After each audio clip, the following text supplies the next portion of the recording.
চলো ভিডিওটা শুরু করি।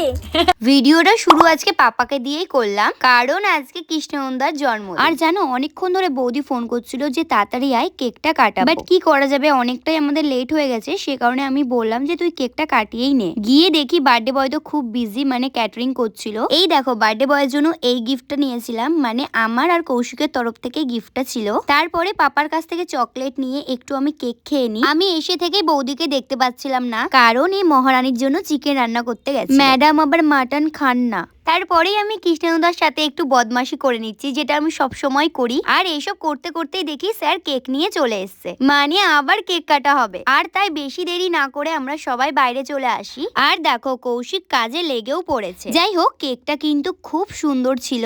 আর এদিকে দেখো বার্থডে বয়ের থেকে বেশি এক্সাইটেড বার্থডে বয়ের ছেলে, মানে আমাদের পাপা। ও যে কি হ্যাপি হয়েছিল তোমাদেরকে বলে বোঝাতে পারবো না। কেক কিন্তু সাধারণ ভাবেই খাওয়ানো যায়, কিন্তু বিষয়টা যখন হয় আমাকে খাওয়ানো, তখন মুখে কেক ঠুসে দেয়। আমি যখন বললাম আমার মুখে কেন কেক দিলি, বলছে কৌশিক আমার মুখে দিয়েছে সে কারণে। আমিও কিন্তু নাছর বান্দা কম না, ও যেমন আমার মুখে দিয়েছে আমি ওর বউয়ের মুখে লাগিয়ে দিয়েছি। তারপরে কিন্তু খেতে বসে গেছিলাম। আর মেনুতে ছিল স্যালাড, প্লেন রাইস, পাবদা। এদিকে বৌদি শ্রেয়ার সাথে সাথে আমাকেও চিকেন দিয়ে গেছিল।